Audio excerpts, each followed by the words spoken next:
breaking news.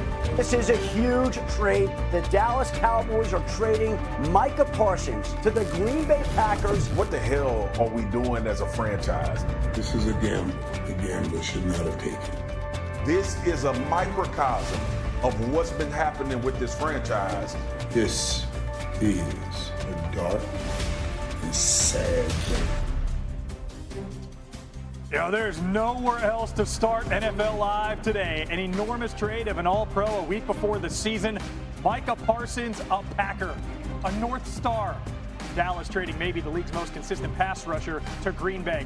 This is the one. We'll get to the how and the why and the now what's over the next hour. The headline, again, worth repeating. The Packers traded for Micah Parsons. The Cowboys get Kenny Clark and 2 first-round picks in return. As for the money, hey, money talks, and this number yaps. Parsons gets $120 million fully guaranteed, the most by a non-quarterback in the 125-year history of the National Football League. New on NFL Live, reaction this afternoon from Cowboys players and coach. I think, we just went through the whole process, and at the end of the day, it was unanimous. This is not something we came about. It wasn't something where it was like an overnight thing.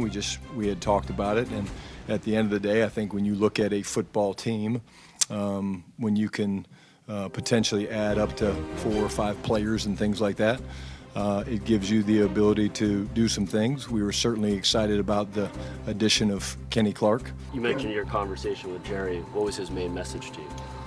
Man, this trade wasn't getting done unless I was in it, and that made me, feel wanted right there. And man, I'm happy to be here. How did you find out about the trade? I got a text from Micah. He was like, "I'm sorry it had to happen like this," and that's all I read. And I was like, put my phone down, like, yeah, that's it. Of course, it changes a lot, but at the same time, this whole entire camp, we were, he wasn't practicing, so. It's like I said, it's still a surprise. But we kind of been practicing, so we're just looking forward to going into week 1.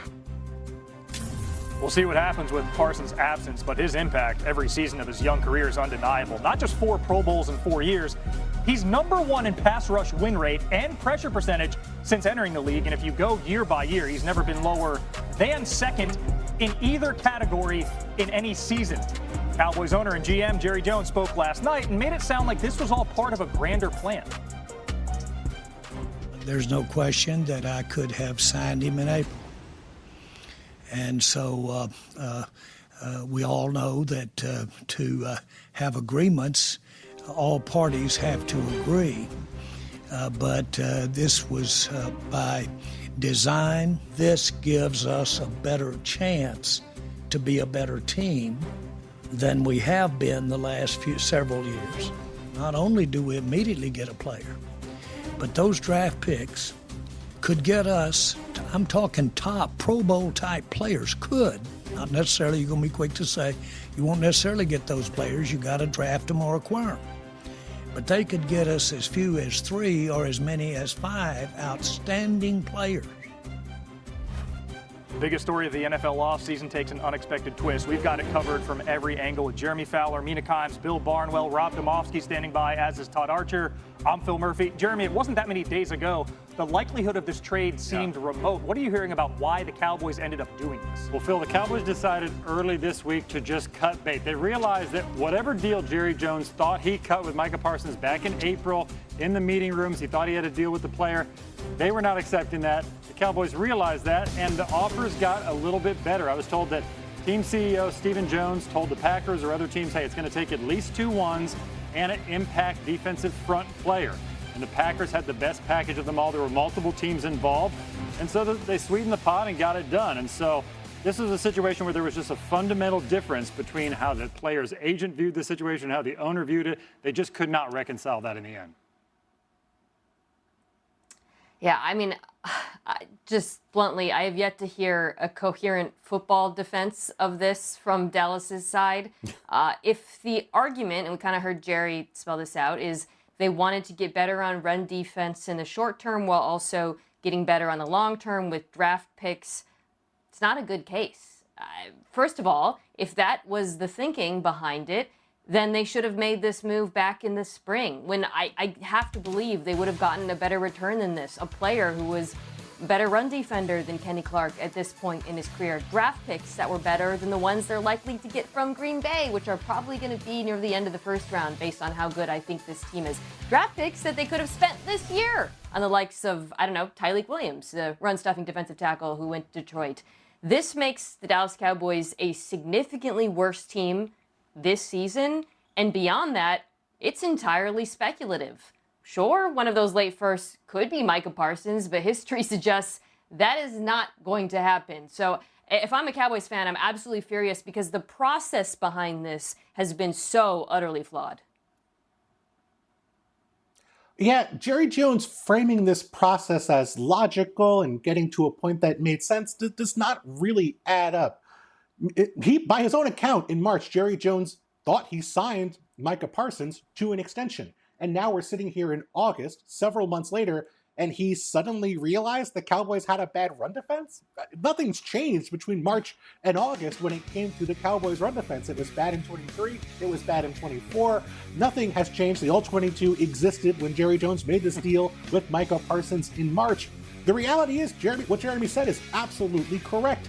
The Cowboys just woke up and decided we are not getting a deal done. And so at the end of the day, they took the best offer that was available. This is not a Herschel Walker trade. This is not an overwhelming offer. It's not unreasonable. It's not a terrible decision, but it is one that does not make any sense for the Cowboys in terms of where they are right now versus where they were in March.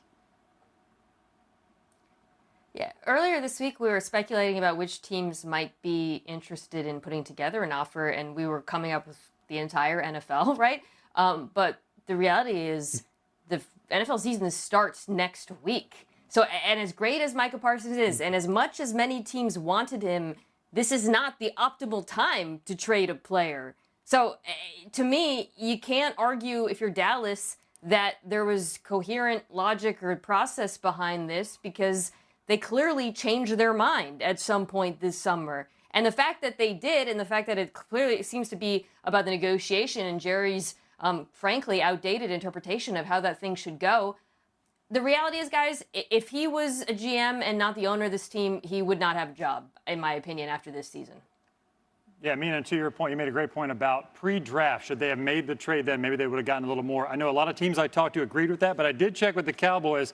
They told me they were still in the mode of getting a deal done with Micah. At that point, the talks with Jerry Jones and Parsons were fresh, so they weren't trying to trade him. And they also fundamentally believe that they can get more in trades after the draft when teams aren't thinking about it as opposed to before. A lot of teams don't agree with that. That happens to be the Cowboys' stance. They are different than a lot of teams, as we're finding out in a lot of areas. This is a defense that struggled last season, and now the top four in sacks from a year ago are all on different teams or on the PUP, and they didn't bring back Dante Fowler. He had 10.5 sacks last season in Washington. But we get a new look now, new on NFL Live. Parsons' first look in green and gold will be with a new